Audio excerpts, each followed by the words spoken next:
এইগুলো হচ্ছে কি গভর্নমেন্টের সরকারি দপ্তরের সব রুম। আমরা এখানে এসেছি, দীঘা মীনাক্ষী হোটেল।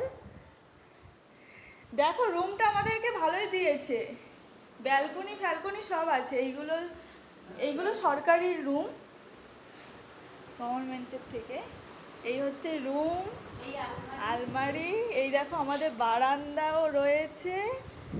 তারপরে একটা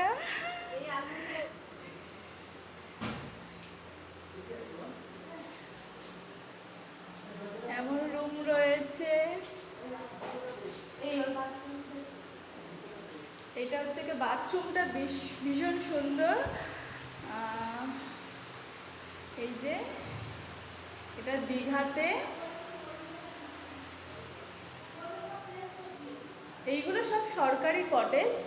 কটেজগুলো খুবই সুন্দর। এটা আমাদের রুম। হ্যাঁ হ্যাঁ সব আছে, দেখছি তো। সেই রুমগুলো নেই, বলছি তোমাদেরকে খুব চেনা চেনা লাগছে। ও মা, তুমি ব্যালকনি করতে, দেখো তোমার জন্য ব্যালকনি দিয়েছে। দেখি ব্যালকনিটা।